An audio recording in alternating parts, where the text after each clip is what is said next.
দিল্লির মসনদে কে বসবে কিংবা বলিউডে কারা রাজ করবে সবকিছুই ঠিক করে দেয় এই পরিবার। গোটা দেশ চলে তাদের কথায়, আম্বানি কিংবা আদানি নয়। ভারতের সাহু জৈন ফ্যামিলিকে বলা হয় দেশটির নীতি নির্ধারক। এটি ভারতের সবথেকে ক্ষমতাশালী পরিবার। অথচ ৯৯% মানুষ সাহু জৈন পরিবার সম্পর্কে তেমন কিছুই জানেন না। অনেকটা আড়ালে থেকে ভারতের আর্থসামাজিক রাজনৈতিক ক্ষেত্রে কলকাঠি নেড়ে যাচ্ছে পরিবারটি। ভারতের উত্তরপ্রদেশের বিজনৌর জেলার ছোট্ট শহর নাজিবাবাদে থাকে পরিবারটি। এই শহরকে নাজিমনগরও বলা হয়, দিল্লি থেকে যার দূরত্ব ১৮০ কিলোমিটার।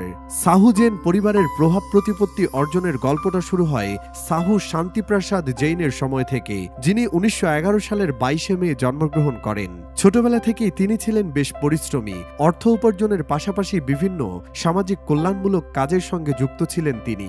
শান্তিপ্রসাদ জৈন বিয়ে করেন রমারানী জৈন নামের এক নারীকে, যিনি ছিলেন কলকাতা তথা ভারতের অন্যতম ধনী ব্যবসায়ী রামকৃষ্ণ ডালমিয়ার কন্যা। তিনি ডালমিয়া ভারত লিমিটেড নামের একটি কোম্পানির মালিক। রমারানীর সঙ্গে বিয়ের পর রামকৃষ্ণ ডালমিয়া জামাই শান্তিপ্রসাদ জৈনকে নিজের ব্যবসার পার্টনার হিসেবে যুক্ত করেন। শান্তিপ্রসাদ নিজের কর্মক্ষমতা ও অধ্যাবসায়ের জোরে ডালমিয়া ভারত লিমিটেডকে উন্নতির চরম শিখরে পৌঁছে দেন। খুব অল্প সময়ের মধ্যে শ্বশুর জামাইয়ের ব্যবসা ফুলে ফেপে ওঠে। কিন্তু ১৯৪৮ সালে ডালমিয়া ও শান্তিপ্রসাদের মধ্যে কিছু ভুল বোঝাবুঝি শুরু হয়। এজন্য তারা আলাদা আলাদা নিজেদের ব্যবসা খুলেন এবং শান্তিপ্রসাদ নিজের ব্যবসায় মনোযোগ দেন। আলাদা হয়ে গেলেও ডালমিয়া ও জৈনদের পরিবারের মধ্যে সম্পর্ক নষ্ট হয়ে যায়নি। ব্যক্তিগত সম্পর্ক তখনও আগের মতোই সুদৃঢ় ছিল।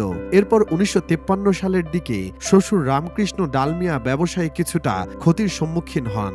একসাথে অনেক টাকার প্রয়োজন হয় তার। এ সময় তাকে দুহাত ভরে সাহায্য করতে এগিয়ে আসেন জামাই শান্তিপ্রসাদ জৈন। রামকৃষ্ণ ডালমিয়া একটি ব্যাংকিং সেক্টর তৈরি করেছিলেন, যার নাম ছিল ভারত ব্যাংক।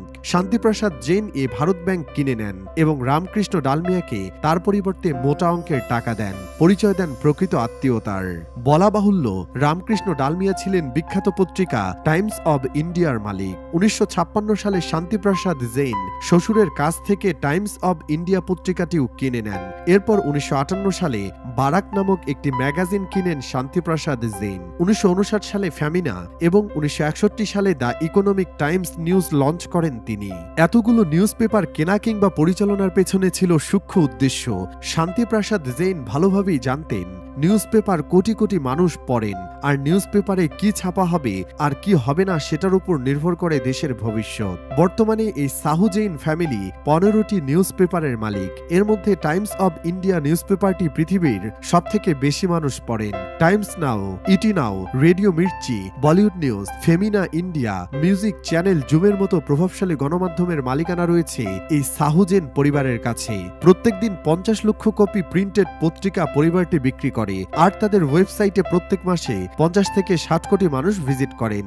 মিস ইউনিভার্স এবং ফিল্ম ফেয়ারের মতো বড় বড় ইভেন্ট অর্গানাইজ করে সাহু জৈন ফ্যামিলির সদস্যরা। শুধু তাই নয়, বেনারসের বিখ্যাত মুভি ভবন, যেখানে বয়স্ক মানুষেরা নিজেদের জীবনের শেষ কয়েকটা দিন কাটানোর জন্য যায়, সেখানেও মালিকানা রয়েছে জৈন পরিবারের। তারা মাত্র ২০ টাকার বিনিময়ে মৃত্যুপথযাত্রী মানুষদের থাকা খাওয়ার ব্যবস্থা করে। রাজনৈতিক ময়দান থেকে শুরু করে বলিউড, প্রধানমন্ত্রী থেকে নেক্সট সুপারস্টার সবটাই রয়েছে সাহু জৈন পরিবারের কাছে।